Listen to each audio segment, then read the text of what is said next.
Live from the Texas Cheerlicker Studios, it's and Rudy J.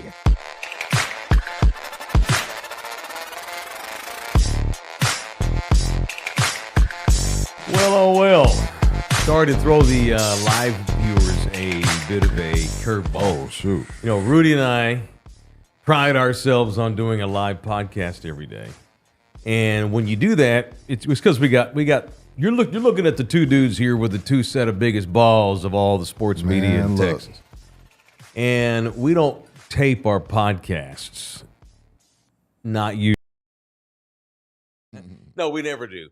And when you make a vow to your hardcore people that watch it live every day that you're going to do it live, every once in a while the time start gets screwed up. So what we said last week was starting every Thursday, we're going to do our podcast at 9 a.m. Central Texas time. Or 9:30. Or 9, whatever happens to be. So welcome in here. This is our podcast. For the 95% of y'all that watch this thing after it's already done anyway, you don't ship again. Welcome in here. It is indeed in the building. It is show number 408 from the Texas Cheerlicker Studios at Chatterbox Podcast Studio in San Antonio, Texas. How y'all like this little Chatterbox action? This is where we record our TV show for Chris Six and Corpus Christi. So every Thursday, you'll see Rudy and me do the podcast in the building here at Chatterbox, which is a cool place. If you're looking to do podcast, if you are in the market to rent some space to do your own thing, everybody's got a damn podcast now. Or they at least think they want to have a podcast. This is a great place. Reach out to Chatterbox. Everybody has a hobby. Name. Yeah. This is a podcast. Yeah, don't be dumb like me and try to make this your living. Yeah. Do this as a hobby. Yeah, no, this is their hobby. We actually make money. Right, for sure. Oh, yeah, well, yeah, hey, knock on wood, dude. I know, no shit. This thing's fleeting, man. You know, God knows what's happening. Yeah, you never know with these sponsors. Like, oh, yeah, man, we can take a break. Yeah, I know. Never see them again. Everything I read says that AI is going to replace me anyway here in the next 2 years. So, yeah. We're riding this wave, man. If all else fails, there's always fentanyl. There's always fentanyl. There's always drive down to the coast, rent a little dinghy, grab a cinder block, tie it to my right leg. Damn, row out about 2 miles out to the Gulf of Mexico and just bang right off the side. So that's what's going to happen if this thing doesn't blow up where we need it to do. So that's why we have sometimes different start times, because me and Rudy are busy building our empire, our media kingdom. So welcome the in kingdom, here, welcome Chiefs Kingdom, right? I hate that. Chiefs Kingdom is stupid. I'm sick of the Chiefs. I hate the Chiefs Kingdom. That's their like battle cry. It's like the dumbest battle cry ever. I know. I'm sorry. They're so fortunate to have Patrick Mahomes. I'm trying to see assholes. Who all passed on him? Your Bears did. 9 teams? I think he was selected 10th overall. Did he go 10? But, I mean, 6 of those teams had a quarterback they thought was good. Yeah. I'm just mostly jealous of the Chiefs, I guess. That's what it is. I'm just jealous because they've got that dude. Although they're 0-2. They are. The NFL's hard. And they they got the Giants this week. The NFL is hard. It is hard. They'll get off the schneid. Who? The Chiefs? Yeah. Oh, yeah. It's hard, man. It's hard to be good in the NFL. And it's hard to sustain goodness. You know, it's one thing to get good, but then the second you become really good, that's when it happened to the Patriots, happened to the Warriors. Lazy. Yeah. You know, guys get paid to leave. You know, guys become superstars and their mentality changes. You know, which is why when you do have a team that has sustained greatness, the way the Chiefs have had, even though they're 0-2. Yeah, 7 straight AFC title games or whatever it is. All you can do is say, y'all are badasses, you know, because it's hard, man. It's crazy hard. Ask your Bears about being good and staying good. They go to the Super Bowl with Rex freaking Grossman. Lovie Smith, Brian Urlacher. Beast Texan, Lovie Smith. And they were right back into the shitter within 2 years. And haven't been able to get out of it. Deep, dark dive into the shitter. Mm-hmm. Why do we still hate the Cowboys if it's about hating greatness and fatigue? Why do we still hate them? They haven't been good in a long time either. So why do we still, not we, why does half the country still hate them? I thought we only hated greatness. Well, they're different because they're them. They're them. Like Dak Prescott didn't do anything to Jose. Why would Jose hate Dak Prescott? Like, there's no reason. Like, he hasn't been good enough to hate him. Like, I get Steph Curry. You're chewing your stupid mouthpiece. You got 4 titles. You're doing your stupid shimmy dance. It makes sense. You know what I mean? What did Dak Prescott? He's just a great dude. What did Dak Prescott do to anybody? He threw 4 interceptions in the playoff game against Green Bay. When he was it 4? And I don't know what it was. Oh, okay. It feels like it was 5. He shit the bed in the Packers playoff game. Yeah. In the same year, he was runner-up for MVP. Who else missed me with your MVP? Yeah. Poor Dak Prescott. This is how miserable Cowboy fans are. They have a lot of haters from the outside. But try being a freaking Cowboy fan where you almost get to the point where it's like, I'm not enjoying this at all. Because even when Dak plays great and scores 40 points and they win, it's always, he's had one of the playoffs.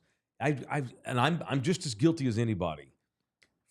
The playoffs are what they are, but trying to enjoy the Cowboys on a weekly basis is not easy because one week that might look terrific. Dak's played about as well as he can at Both this weeks. stage, 2 weeks in a row here. And what are we talking? What was my take on the Monday after the Eagles game? If he could only run vertically, they'd have a chance to win. I wish we had a running quarterback like the Eagles And he did it. And then we spent 2 days arguing over the need for a running quarterback, right? And then he hangs 40 on the Giants the other day and actually had a nice run to set up the field goal. But then on Monday, we come in here as Cowboy fans, and it's like, well, the defense sucks now. We just can't. Why can't we just enjoy watching the game? Because the Cowboys and Jerry have kind of sucked that out of us. We've been cheated on a lot. Yeah, I've adopted that. Like people be mad at Jimmy Harden. Yeah, I know what he is. Everybody doesn't want to be Kobe. Everybody doesn't want to be Tom Brady. And once you accept that, you can just enjoy sports. Right. Like everybody, oh man, well, how many titles has he won? Well, sir, sitting on your couch, how many titles have you won? Oh shit. You know what I mean? Like, oh, well, that guy's a spare. Danny Cannell's a spare. Okay, well, if Danny Cannell's a spare, he went to Florida State and got drafted to the NFL, then who are you in the chat? I understand, but that doesn't mean. I mean, I'm just saying, like, if those type of guys can't have opinions, if a guy that played can't have an opinion, why can we? Like Barkley. Oh, how many titles you win? Screw you.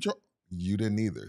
That's a stupid argument from a fan standpoint. Yeah, it is dumb. It's a dumb argument from a fan standpoint. But I'm just like, hey, man, like what was that, Sunday afternoon, 12 noon? Yeah. That was just an entertaining game to me. Yes, obviously we're going to break it down. Yeah. We're going to break it down and we're going to talk about it. And I'm like, hey, this happened, that happened. This wasn't good. That wasn't good. But I just enjoyed it. I'm able to just enjoy sports. I don't live and die with that stuff anymore. I tried my hardest not to, but I'm a cynic. And here's the thing. Had the Cowboys let's say they went to the Super Bowl 4 years ago and lost. Yeah. Okay. Didn't even win. I would be enjoying the week to week in 2025 more because I've seen that Dak and that organization can actually get to a championship level of play. But they have not done that. Take, for instance, let's look at the Packers. When's the last time the Packers were in the Super Bowl? It's been a minute. The one Aaron Rodgers won. With Mike McCarthy. Yeah, the one that beat Pittsburgh. Beat Mike Tomlin. Shit, we're going on a decade. But they have equity. When you win a title, or you at least, I don't know, play in a conference championship game, you feel better about it. You earn equity with your fan base. Right. But we talking about 30 years of bullsh. We talking about Jerry and the antics and the silliness and the pettiness and the stubbornness and all that stuff. And that's why, even though I criticize myself for not enjoying the regular season like I should, they have helped me. They have helped me become what I have become, a miserable Cowboy fan where it's never good enough because you've not done shit on a massive level like you used to. Right. And I'm just like, hey, I don't get Bears get half a century put up on them. Yeah. And I have my moment where I'm like, geez, this is never going to change. Then I take my kids to Peter Piper and move on with life. Well, yeah, I'm not like. No, I'm not saying you are. Yeah, I'm not blocking anyone from calling me on Monday. But like this guy's still mad about 7 years ago in the World Baseball Classic. Oh, he's weird. And he's got. You see what I'm saying? But I'm just saying, like, that guy's still there. There's still that guy that comes in on Monday morning to work, won't speak to anybody till 11 a.m. because the Cowboys lost. He'll get over that. You got to get a life. He'll get over that. You know. Oh yeah, it comes with age. I used to be a lot more miserable. Oh God, I was the worst than I am now.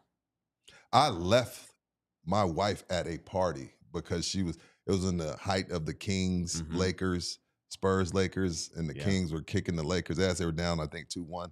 I left her at the party. Because she was not mad like she was. You were? No, because she was rooting for the Kings. I left her. Why was Anna rooting for the Kings? Because she hated like everybody in the early 2000s that's from San Antonio except my black ass. She was rooting for that weird-ass Podunk, P-Whip, Cowbell. Christie.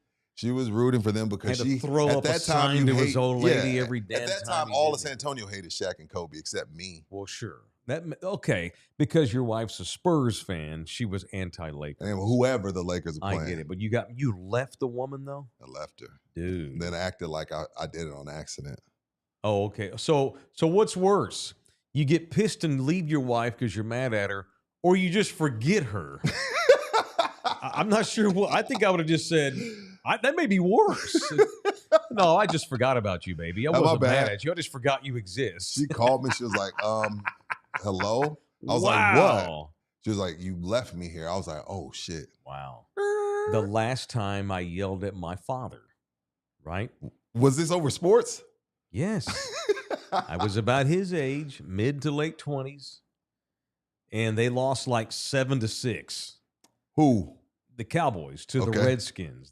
I think this is during the Dave Campo 3 years of 5-11. And the game was 7-6. It was like 7-6. They lost. Disgusting. Okay, all they had to do was kick one more effing field goal, and you win. But because they were so terrible, and I felt so bad for poor Dave Campo because he actually played pretty good defense because Dave was a good defensive guy. Yeah, for sure. This is the days of Ryan Leaf and Clint Sterner and shit like that, man. And I yelled at my father over a Cowboy game. And did he remind you?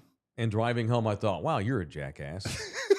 I apologized to him. You did? He probably doesn't remember this. He don't remember. But it's like, that's dumb. And so I don't get nearly like that to bring it all back here. Yeah, me neither. I don't get nearly like that. Me neither. I have fun with it. And here's the other thing for Cowboy fans, Rudy. We remember when it was awesome. We've seen what great football. Are you sure remember? Yeah. I don't remember a lot from 30 I had years. no gray hair. I have, what was I, 18? My balls weren't so saggy, but I do remember it. And watching the documentary that came out last month made you shed a tear. It rekindled some of those old wonder. Yeah, shed a couple thug tears. Yeah, and a little thug tear. Took a sports walk, remembering how things used to be. I ain't even asking him to win the championship. I'm just asking him to go to the frickin' conference game. Be the Lions. Oh my God! You know how much I'd love to be the Lions right now? Be great. Be great. So, but a lot of it's on me, just trying to just enjoy week to week. But I know how good it used to be. You know, yeah. I've seen what it looks like. And this is a franchise that went to the playoffs like 16 years in a row. Right. Which no one's touched that record, by the way. You know, we just had another guy die. From the Doomsday you texted me team. that this morning. Yeah, the great. Who was that? 2 weeks after the great Leroy Jordan died, the great D.D. Lewis died. Who is he? Now remind the passerby Cowboy fans like myself, who is D.D. Lewis? Right. This is right here. This is an example of how great things used to be, but how long ago it was. D.D. Lewis has played in more playoff games than any other member of the Dallas Cowboys. Not Aikman, not Urban, not Mike, not Staubach. Look him up. D.D. Lewis played in more playoff games as a Cowboy than any other Cowboy. So D.D. was a linebacker and was part of the doomsday defenses of the 70s, was underrated as shit because he was playing with Bob Lilly and Leroy Jordan and later in his career, Randy White and these folks, Too Tall Jones. D.D. Lewis was a badass. He was a younger dude to the doomsday scene, played from probably most of the 70s into the mid-80s and died. So in 2 weeks, we've had two. That's how long ago it's been. Since the Cowboys' glory days of the 70s, we've now had two guys actually pass away from that starting defense with Tom Landry here in the last 2 weeks. Damn. But they used to be awesome. And I try to just enjoy. Not be mad at it. Just enjoy these 3 hours. Sunday at 3:25. And I tell myself this every week. All right, 3:25. It's just football. Have fun. Be a fan. Fuck the playoffs. To hell with Dak's past. Forget the fact that Trayvon Diggs is a starting cornerback for the team. And doesn't even guard the best receiver all game. Let's just enjoy football for 3 hours. That's what I did last Sunday. And I do my best. That was a great game. It's hard. On a too crappy team level. Yeah, it's difficult. I just automatically thinking, like, I'm watching that game thinking, getting excited about the show. I'm like, oh, this is going to make for a great show Monday. Right. You know what I mean? That's how I'm looking at it. Yeah. Everything with me, I'm like freaking a weirdo, tunnel vision. Everything comes back to, oh, that'd be a good content. I'll see somebody walking down the street, oh, look at this asshole. He's got his pants down. I'm going to tell Mike about that on the show. Like everything comes back to, how can I put this in the building? Oh, my family knows this about me. My parents know this. Yeah. My girlfriend knows this. My children know this. Yeah. Everything's content. Everything. And if you don't want it to become content, don't tell me. You better say something. Yeah. You have to tell me. That's right. My neighbors, don't come tell me a story of your old lady. You found her on her knees blowing your neighbor, because that's great fodder. You need to tell me right now this is not for air. Oh yeah, because it's all for air unless you say something. I've had a few family members catch strays on air. Oh my God! All right, donate to us via the super chat if you want to. We're in a different studio, so if you see some folks Chatterbox, come in, and punch me, by the way. This is not my official punch, but I'm punching me in advance here. Why? Because yesterday we had people donate money, and I forgot to get to them at the end of the show. I don't have it in front of me. It's my fault. We're in Chatterbox today. Starting next week, my procrastinating ass, I'll bring my laptop in here and I'll have it right there in front of us. It's all good. Yeah. Which, by the way, this is a great opportunity for you to become a partner of our show. Send me a sticker. I'll stick it right on the laptop, right in the middle of the damn table there. Why not? Just saying. So you want to tip this show? You can via the super chat. Jump in there on the chat. Want to hear from you today for sure. If you feel like tipping us, that'd be great. You can also buy us coffees at the buymeacoffee.com link that Buki puts on the chat each and every day. It is in the building, presented in part by Sammy's Embroidery. Shout out to those boys over at the Toyota plant. They know who they are. And Toyota came into this town years ago and created a bunch of jobs in San Antonio, Texas. We don't have a lot of great companies left, like massive. That's definitely one of them. Fortune 500s. And to have an Asian Fortune Global 500 set up a big plant here in our town was awesome for the city. So thank you to Toyota. They're not sponsoring the show, but a bunch of y'all's employees went and got hats done at Sammy's Embroidery, and he is sponsoring the show. Thank you to Sammy's Embroidery, the official logo man of In the Building, 824-3900 or samsembroidery.com. It is samsembroidery.com. All right, so the Cowboys are getting ready to play your Bears. How about Ben Johnson? Took him 2 weeks to get pissed. You know, and I saw this coming. Ben Johnson's reputation is he's gruff. He's a hard ass. Yeah. Don't let the generic white boy, clean-shaven, skinny. He looks like a jogger. No, he'll jump your ass. Dude, he will get up in your shit. Yeah. And it took 2 weeks for him to decide, you know what? Fuck it. I'm calling these people out. In his press conference yesterday and you know how that Chicago media. Yeah, it's no holds barred. They're coming for you. He decided yesterday to throw guys under the bus. Bitched about subpar practices. I've got the quote here. I'll pull this up. And I don't need to tell you. You've seen how shitty it is. Yeah, I watched it. It's one thing to lose because the other team's better than you, but it's a whole other thing to lose, and a lot of it's because you suck, and a lot of it's because you half-ass. Ben Johnson knows that he inherited a pantry full of lazy, rotten, unprepared, shitty food in his pantry. Who did he inherit it from? Matt Eberflus, your Cowboys defensive coordinator, just gave up 37 points to the Giants. Yesterday, quote, Ben Johnson, Bears coach, our practice habits are yet to reflect a championship caliber team, and it's got to stop. We should be going to the football finishing hard. We talk about it all the time with the offensive players that our fundamentals, our finish, and our technique, they need to show up and walk through. They need to show up on the practice field. That's how it shows up on game day. Simple things of how we properly block. How do we catch the ball? How do we block after the catch? Ball security, things like that. It's the little things that you learn in youth league football that even at this level make a huge difference.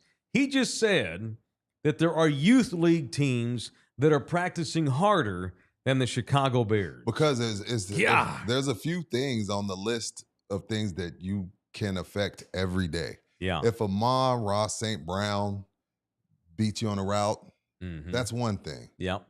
But you can show up to the facility every day with effort. Like, that has nothing to do with 4.2 speed. That has nothing to do with how much you bench press. It has nothing to do with your God-given talent. Every day you show up, you can have a positive attitude and give effort. And that's not there. No. And then, not only that, you got a locker room full of dudes that quit last Sunday. That's worrisome. I get, if it was week 11, Mike, and the playoffs were out of the picture, this is happening. But a week after you give up, you let Minnesota go on a 21-0 run. Yeah. That's how you show up the next week, and then you quit. It's not looking good for the Bears, and I don't think it's going to get any better. I think the Cowboys beat them Sunday. Yeah, I think the Cowboys are going to win. Now, I'm not picking them in my Survivor League. I got to make my pick today, by the way. Get your picks in. Jose, you watching them over there? I've made mine. Huh? I know. It's rough. My boy Barry. Who's Barry? My boy Big Barry. Oh, yes. Big Barry. Big Barry, massive barbecue sponsor each and every year. Good friend of mine. Aggie Barry. Whoop, gig 'em.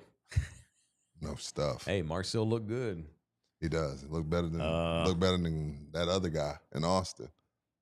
They got better skilled players than anybody at Texas right now. Just saying. Anyway, I'm not saying that to kiss Barry's ass. That's how it is. Pick? That's how things are. Seattle. Okay. That's my pick too, Bouquet. A lot of people taking Seattle. Put Barry down for Seahawks. I'm going to put it in my notes, Bookie. You just worry about the show. Put me down for Seahawks too. Yeah, we'll get you later. Yeah, worry about the show. Yeah, don't worry about it, bro. We got Bookie flustered. We got him in a different studio today.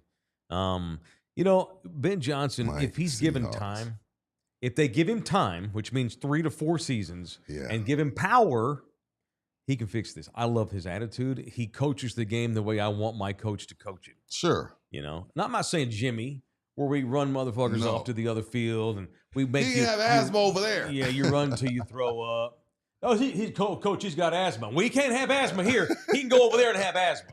I'm not saying you can't do that. Yeah, anymore. I don't want that. Don't want that. But you can. There's a mix.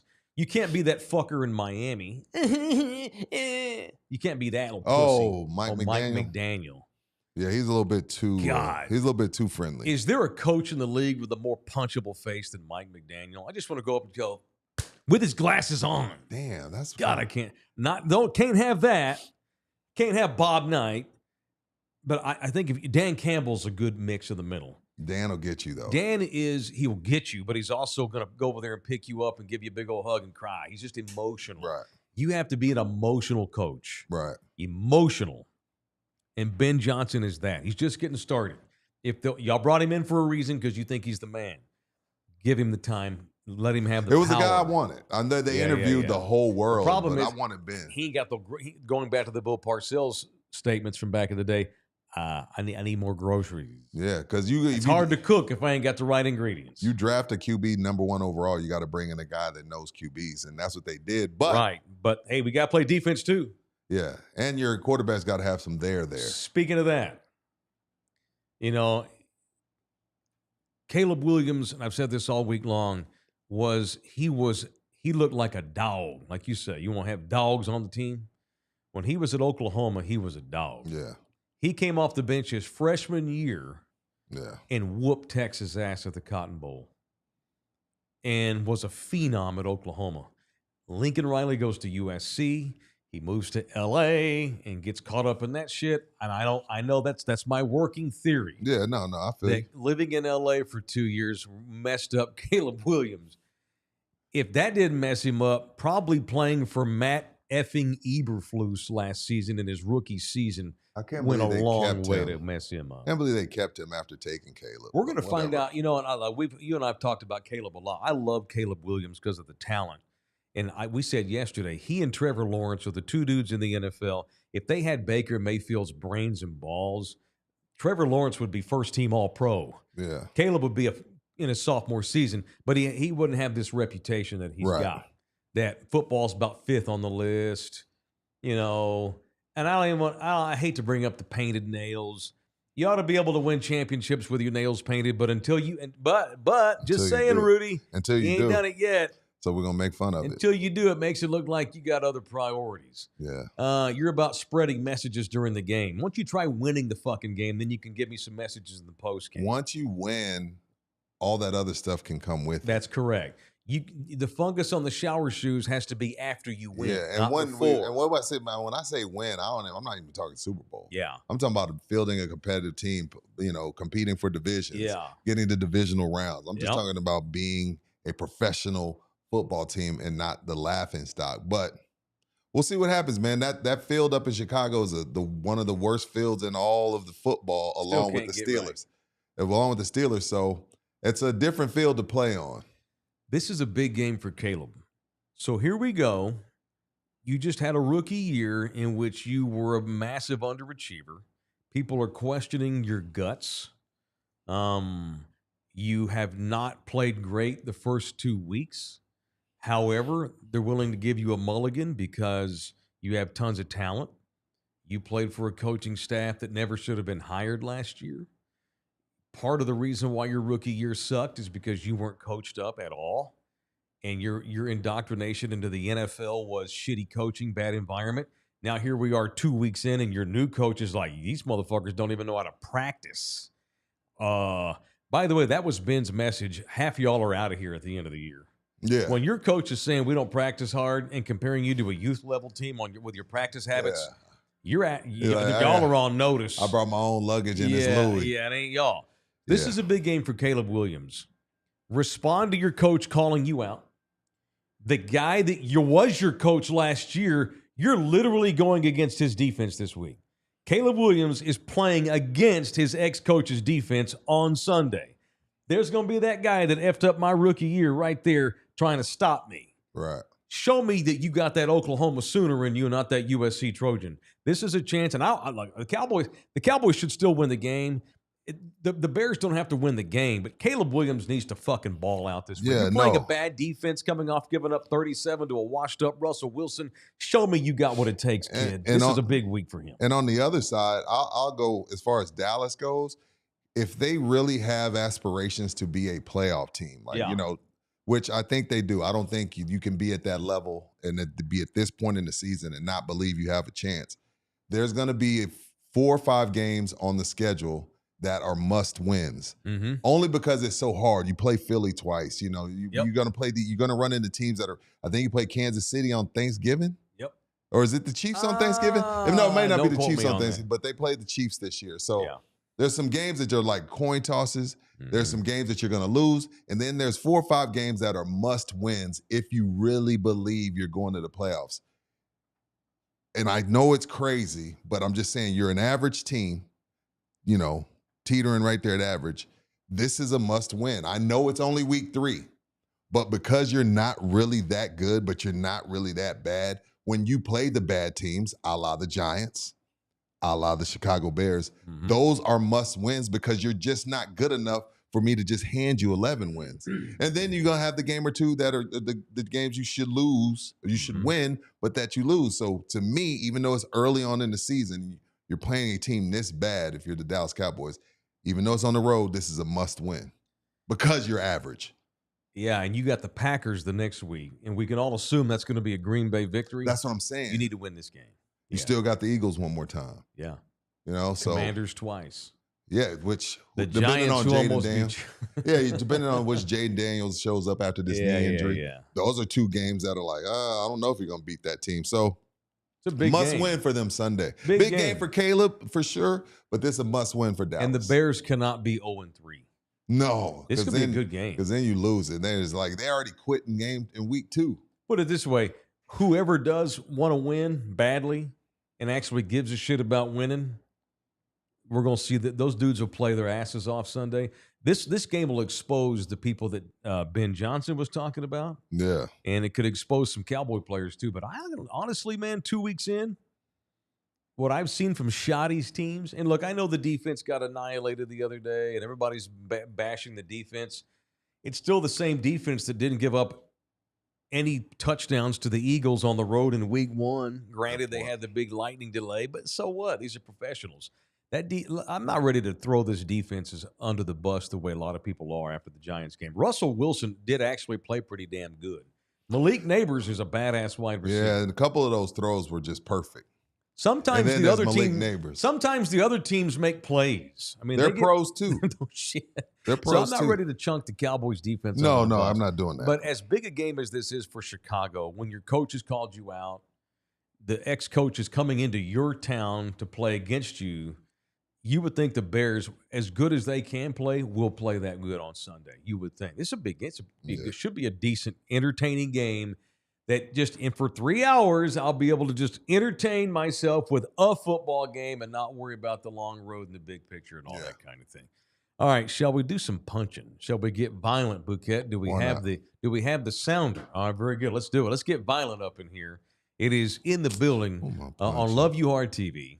Subscriptions are free. Memberships are $4.99. It's time for people I want to punch on In the Building. You go first, Mike. You want me to go first? Yeah, all right, today requires the grandpa glasses. I want to punch the noted rapper Killer Mike. I saw this. What are you punching Killer Mike for? I love Killer Mike. And I like Killer Mike too. I'm disappointed in Killer Mike because, I always say that, my favorite rappers are thinking men's rappers. Yeah. I like a rapper who's got something to say. And Killer Mike's always been a dude who's had some stuff to say. Whether I agree with him on everything he says or not in his songs, that's besides the point. Killer Mike's always making a message. Yeah. It ain't always about fucking hoes and getting high in the club. Now, he's got a few of those. There's plenty of room in this world for fucking hoes and getting high in the club. But most rappers, that's all they do. Right. Killer Mike raps about politics, ops, relationships, being a dad, being a black man in America, being a black man in the South. He's a pretty heavy dude, which is why I was disappointed that he would irresponsibly jump into a podcast in the comments section and bash all over Steph Curry's wife, Ayesha. What happened? All right. This is a rare time where we have a rap beef and an NBA beef, and Rudy didn't hear about it. I didn't. All right, this is in Billboard magazine. Okay. That's where I saw this. Steph Curry has a reputation as one of the nicest guys in the NBA. You just mentioned Steph earlier. The Warriors. So Steph Curry hopped into the comments section when he noticed that the rapper Killer Mike had said some things bad about his wife. Killer Mike's just being silly, commenting on someone's wife in the comments. Had no idea that Steph Curry was actually watching the same podcast. All right, are you familiar with the TikToker Bookie? Or is it Bookie? Bookie Woods. I am not. And I try to keep up with TikTok, but I don't know this dude. So there's a TikToker named Bookie Woods who posted a video accusing Ayesha Curry of, quote, embarrassing her husband.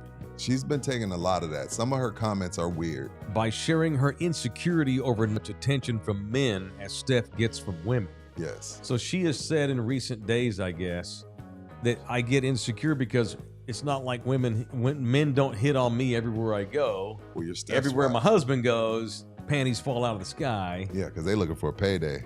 Sure.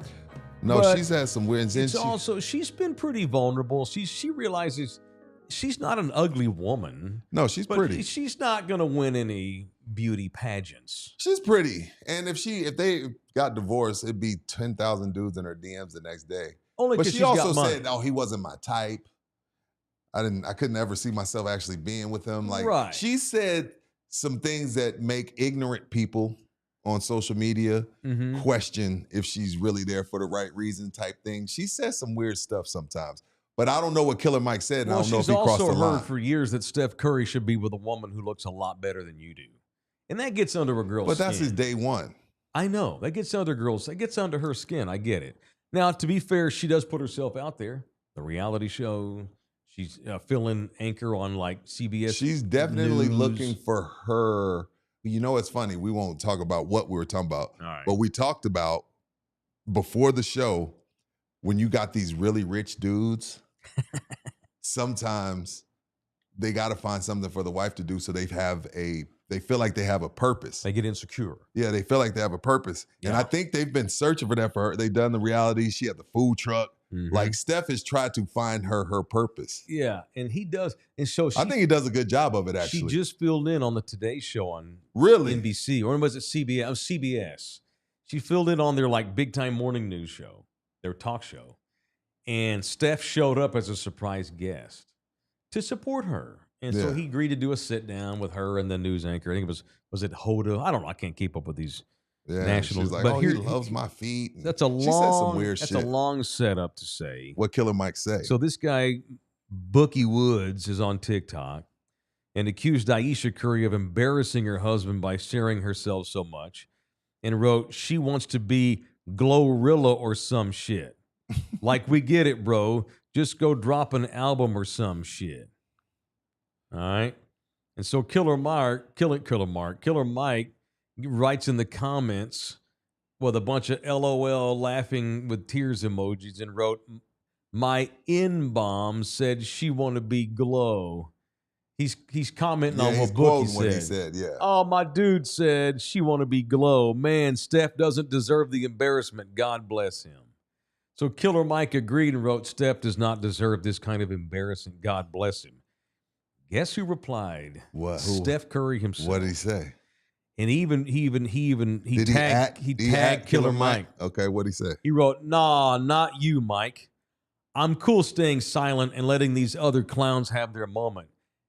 And this dude's Mike the knows worst. better. And told Bookie and wrote Bookie's the worst of them. But you're better than that, Mike. Stay in your lane and let God keep blessing me like he is. We are good over here, with a peace sign. You know, poor Killer Mike. I bet he felt bad because Killer Mike, he probably, don't normally jump into. I guarantee he's already called Steph and apologized. I think everybody, and she's so blasting on folks' wives. Yeah, she's great, the lady I'm speaking about. But not some wives are like ride or die with their dudes. They got something to say. They don't just, raise the kids and cook and clean. I think everybody wants these guys' wives to be Savannah James, who is phenomenal in the way she carries herself and how she's like, all the stuff that's said about her kids and LeBron, never heard a peep from her. She just do her thing and she stays out the way. But not every wife's going to be that. I'm not saying that, Aisha's wrong, and I'm not saying Savannah's right. But if you want everybody to just stay, like, you remember Giselle Bundchen when her and Tom, my husband can't throw it and catch it. Mm-hmm. You know what I mean? Like, some women got their dudes' backs, and that's okay. Like, my wife is very outspoken, especially in my early sports grind years. She always has some shit to say if she saw something foul. And I was just like, yo, that's my wife. She fucking rides out with me. That's what it is. Yeah. Not everybody gonna be Savannah. Mm-hmm. And if Ayesha wants to put herself out there and Steph's willing to let them people be. When you put yourself out there, you do open yourself up to idiots like Bookie. I don't James, have any problem with Bookie Woods. Bookie Woods. He's doing what Bookie Woods does. Yeah. But Killer Mike, Steph thought we're friends, man. We know each other. Or I thought you were more intelligent than to come in the comment section talking about my wife. Right. Why dunk on that? Right. He said Glorilla, LOL. Steph don't deserve that much embarrassment. Steph's like, I'm not embarrassed. I'm good here. God has blessed me. Big time. I didn't expect this from you, Mike. I love when people say that makes you feel shitty, right? It makes you feel shitty. I bet Killer Mike felt pretty shitty this morning. Like, yeah, man, you know what? Too. Yeah, the weed was too good. Yeah, I got hype. Boogie's funny. Bookie, she does put herself out there. Oh, Bouquet. Bookie. That's why we call him Bookie. Yeah. Okay. Why we call him Bookie. He doesn't. You don't hear from him much on our Chatterbox days, because he's busy.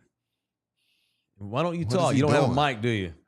We don't have a mic. Okay, cool. Who you punching?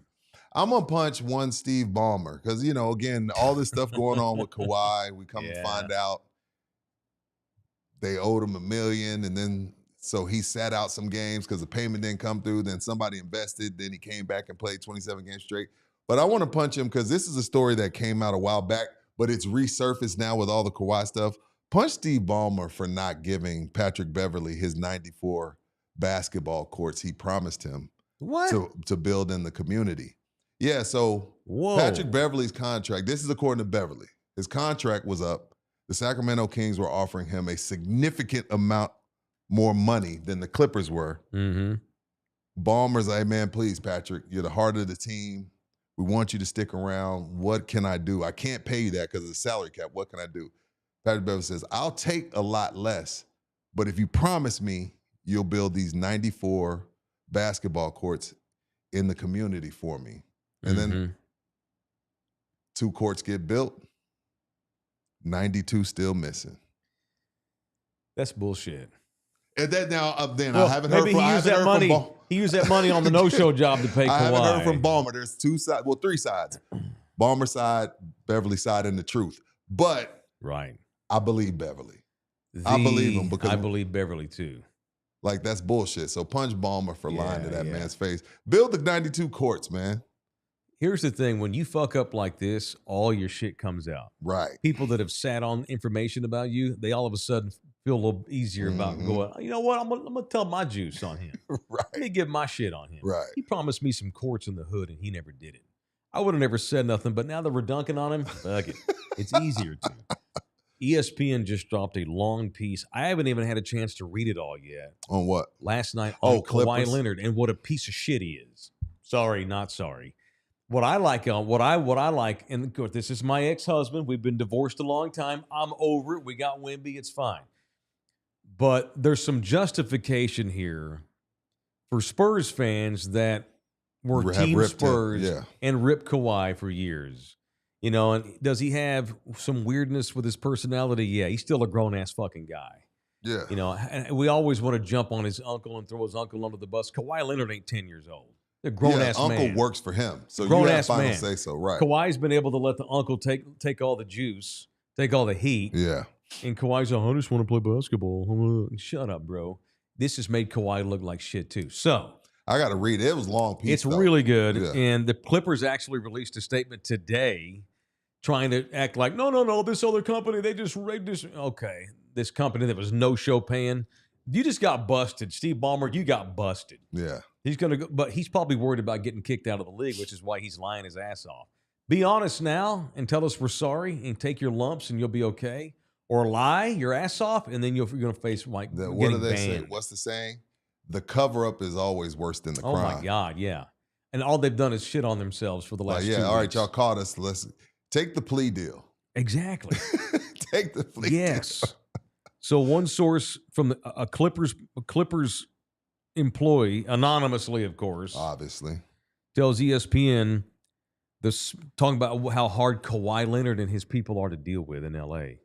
Says the Spurs were maybe the most respected, most revered pro sports team in America, and it was like, if this guy's willing to tell the Spurs to go fuck themselves, he's not going to have any problem telling us to go fuck ourselves with the Clippers. Great point. Yeah, man. And that's also one of them things where, again, it's over. That was 6-7 years ago. But the person that he wants to be, this was the perfect place for him. Yeah. Like, you want to be the guy that doesn't have to say nothing. You know, Tom, James, and Chris will let you sneak out the back door and not have to talk to us every night. You know, you can have your crew, have your group, do what you want to do, be to yourself. And then you go to the Clippers and you have to be this exact opposite of what you really want to be. Yeah. I never understood that decision for a guy that hates everybody. So you remember Bruce Bowen? Yeah, of course. Worked for the Clippers for a little bit. He took a job. Damn, I don't remember working on Clippers TV. Oh, okay, got you. This is when Bruce was trying to get into TV. So this is in this article. The Clippers would talk about Kawhi and what their broadcasters would say about him, to the point that the Clippers actually fired Bruce Bowen in 2018 for criticizing Kawhi on the air. Rival head coaches told ESPN that the last request is not unusual for stars. Sometimes agents do ask teams to take it easy with their local media on how they cover dudes. Yeah, I've seen that. But it was way over the top, to the point where Kawhi basically got Bruce Bowen fired. Or because he criticized something he Dennis. said. Yeah. No. Because I don't even think Kawhi heard that shit. You know what? Fuck that. Kawhi got him fired. Right. You're a grown-ass man. He works for you. What I'm saying is I don't think Kawhi even listens. I don't know what Kawhi does in his free time, but I don't think he listens to Bruce Bowen. No, he doesn't. But that's your guy who's representing you, and he got Bruce Bowen fired. Sure. So therefore, you did. Yeah, for sure. If Bouquet gets arrested, Jose got arrested. No, Jose Bouquet of In the Building podcast got arrested. Right. Fuck that bullshit. It's time to stop letting Kawhi Leonard off the hook because he's blaming weird. Uncle Dan. That's bullshit. Uncle He's Dan. 33-year-old man, or however the hell old he is. Bullshit. I can't wait to read this whole thing. Yeah. It's a good punch. All right, Orlando Kell brings us people I want to punch each and every day. It is Orlando Kell, the official family lawyer of In the Building.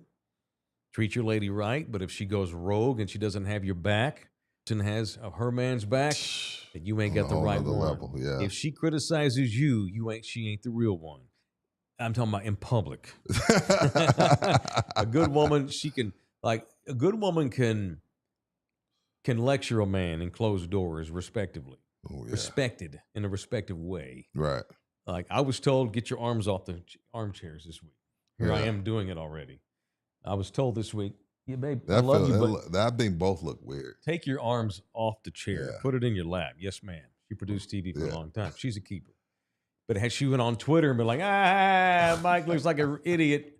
I don't know. That's different. That's different. Then I might have to call Kell. Orlando Kell's the guy. That's our man. 2-1. That's my boy. You look him up on your phone. Orlando Kell, the number's listed. I'll give you his personal cell phone number if you are serious about hiring Orlando Kell, the official family lawyer of In the Building. You can email him, orlandokell@gmail.com. It is orlandokell@gmail.com. All right.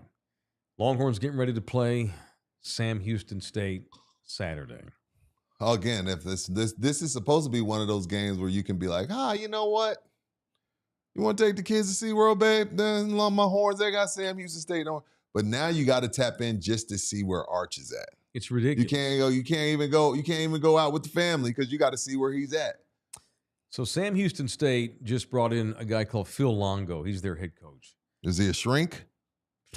No, but he's a former recruiter in the SEC. So Sam Houston's coach is the former offensive coordinator at Ole Miss with Lane Kiffin.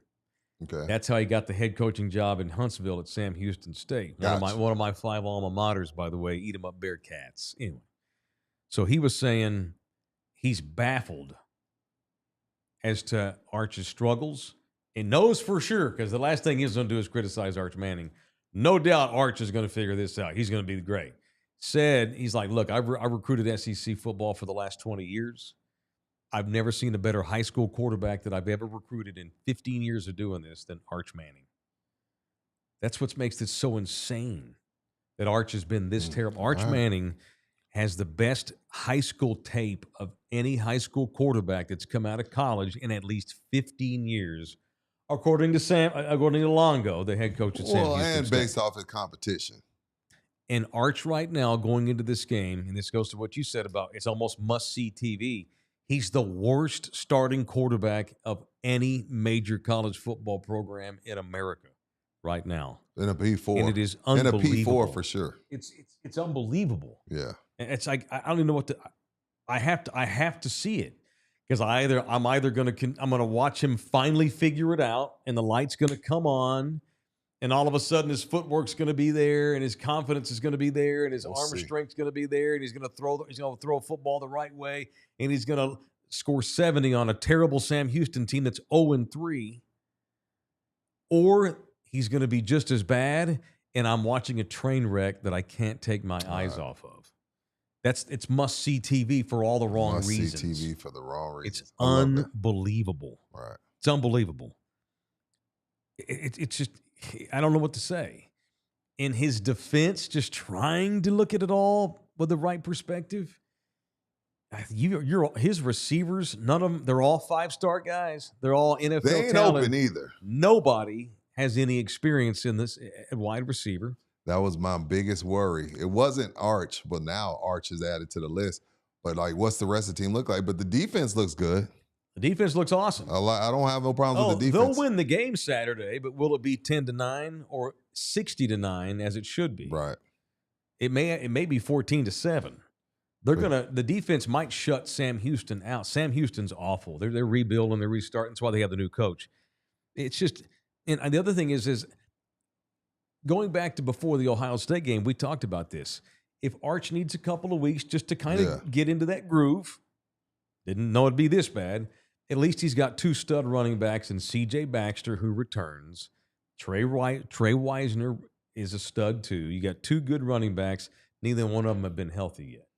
In and out of the lineup. A good running game would help him at this point. Baxter's out Saturday.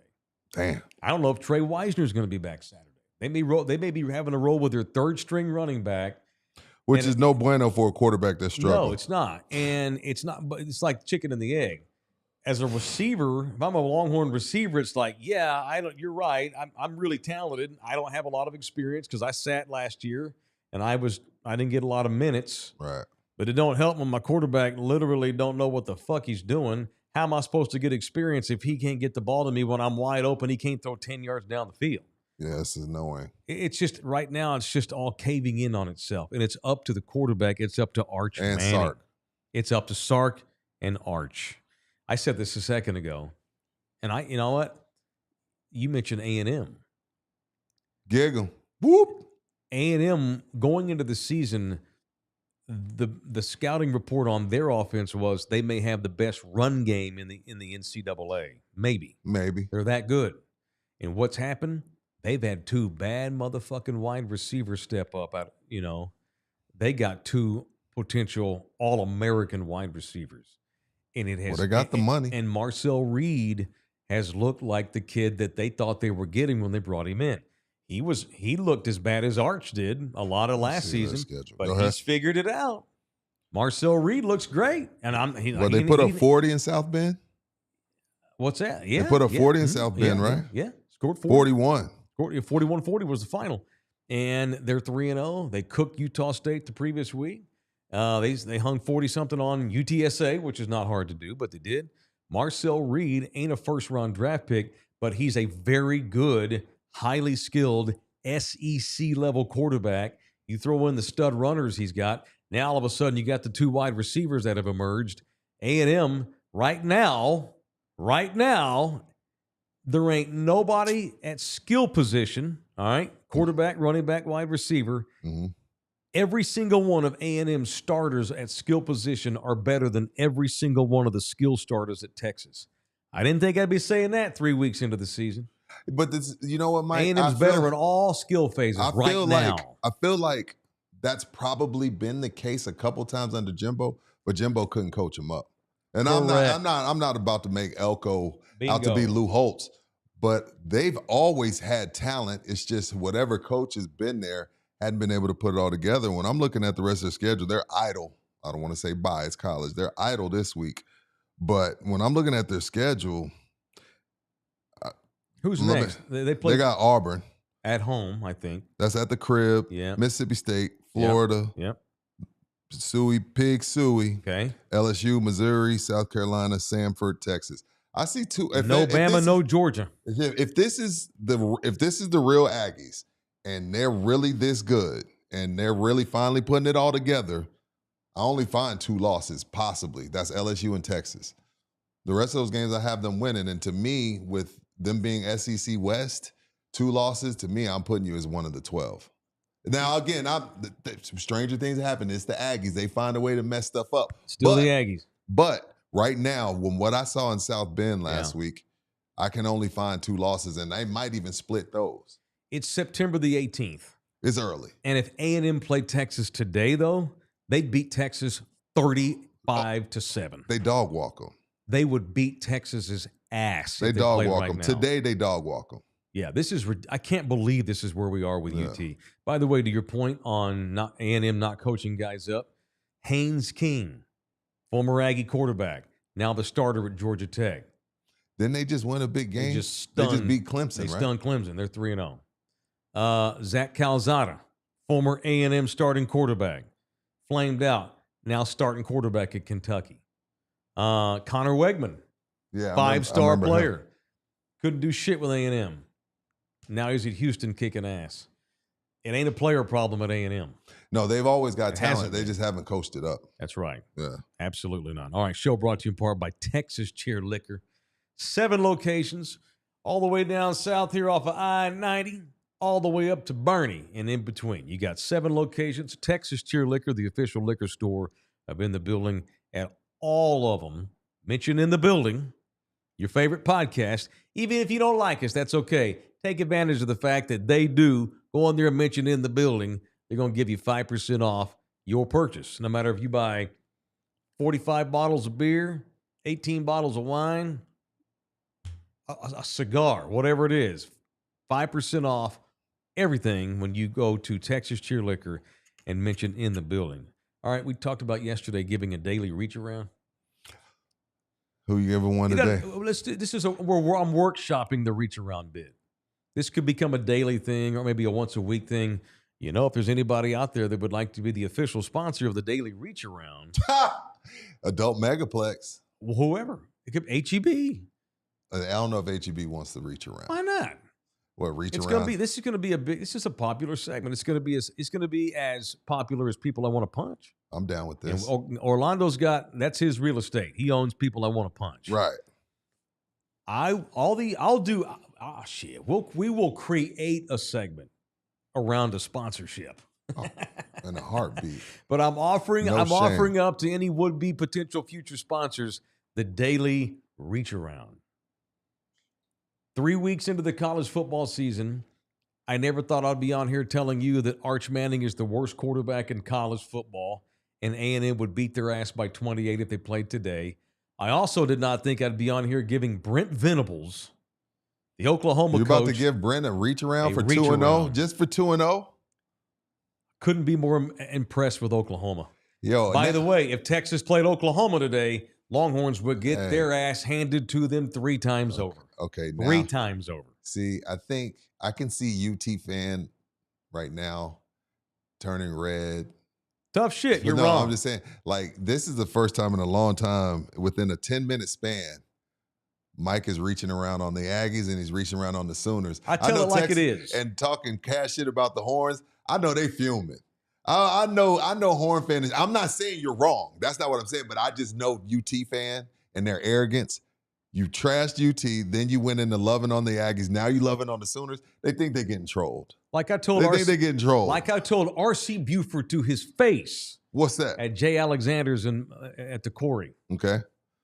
R.C., when you're good, I'm going to go on the air and tell everybody that you're good. When you're bad, I'm going to tell everybody that you're bad. That's how it goes. Yeah. And we've had a respect ever since. Same shit for the Texas Longhorns and everybody else we cover. Same shit for TCU. Same shit for the Dallas Cowboys. UTSA. Same. I can't believe. And by the way, there's a difference between talking shit and telling things how they are. It's the truth. Telling things how it is. It's the truth. Talking shit would be something like, those pussy-ass Longhorns ain't never going to figure it out and get to the national championship game because they got too much soft juice in that city. That's talking shit.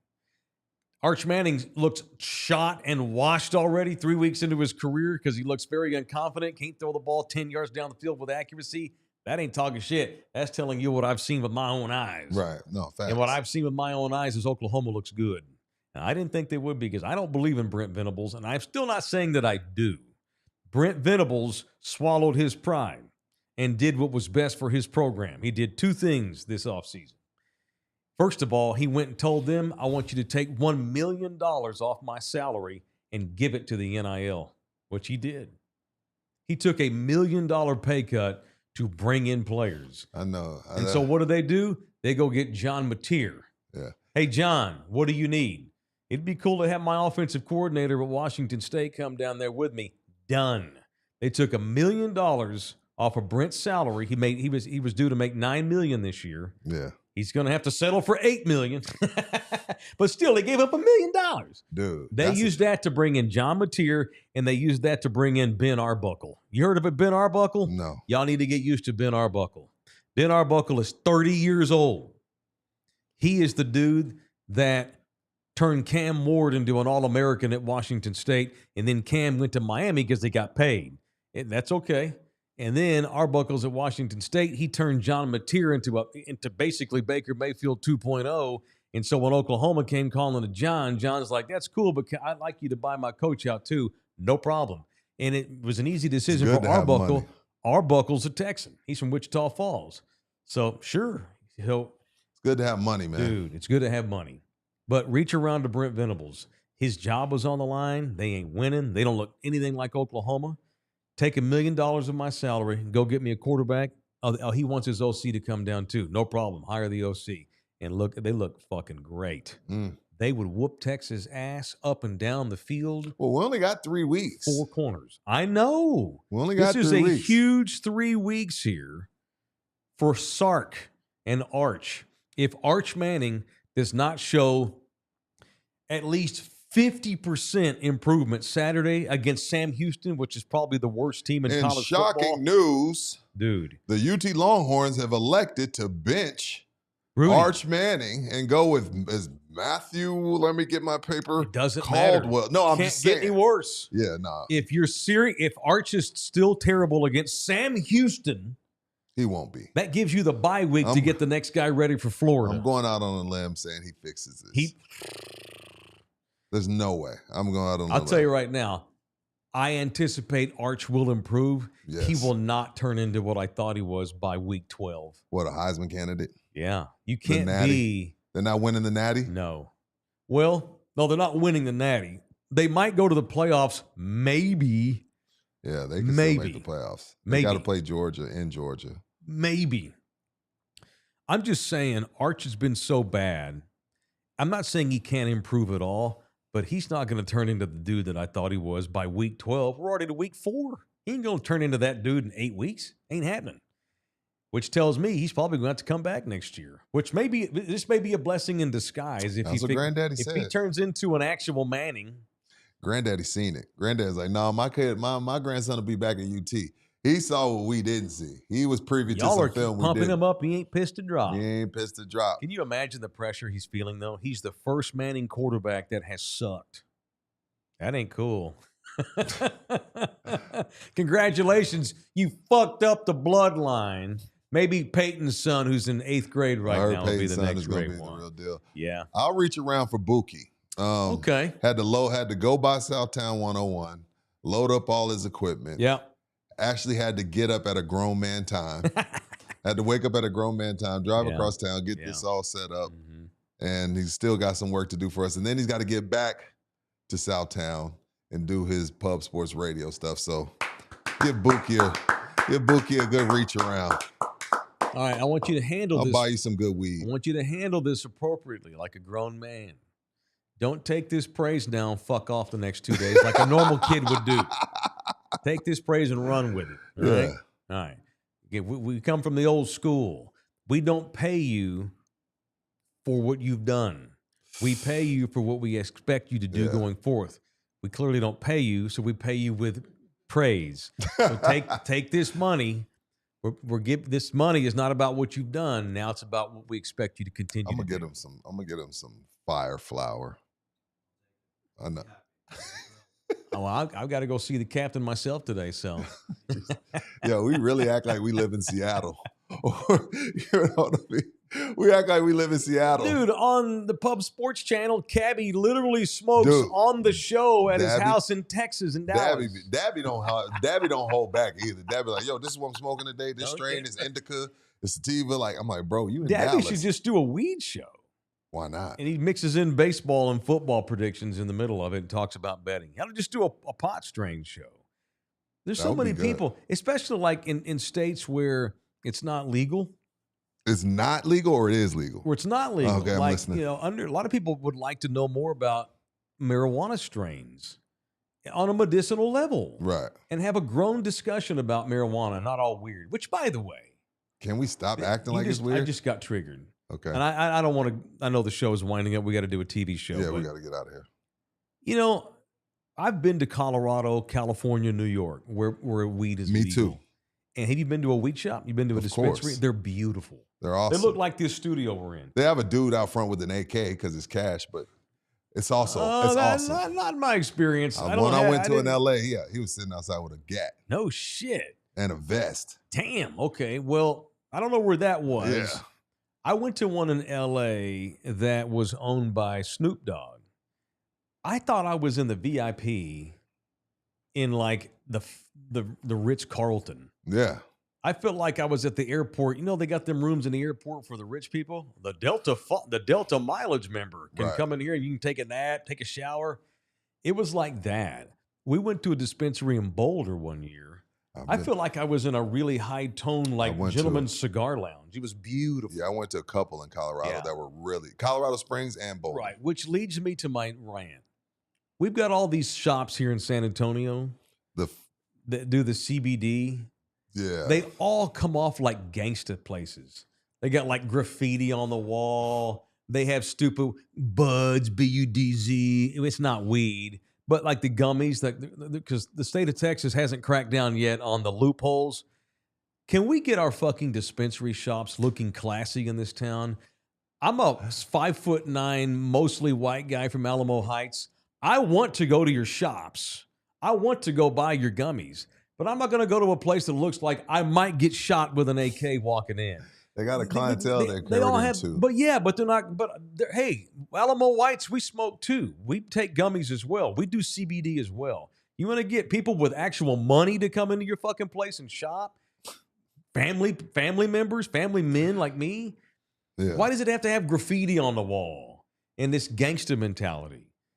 These places in L.A. that was owned by Snoop. No, they looked nice. Like a VIP in a club. It was beautiful. Nice. Really beautiful. I feel like I was in first class in an airplane. The one I went to in L.A., there was like, you come in, they greet you, chill, whatever, and then there's this like a speakeasy door. It's beautiful. Yeah, you had to wait in line, and then you go in through the speakeasy door, and then it's like artwork, beautiful art, indica, sativa. It's like insane. Yes, and all these places in town, they all cater to hood rats.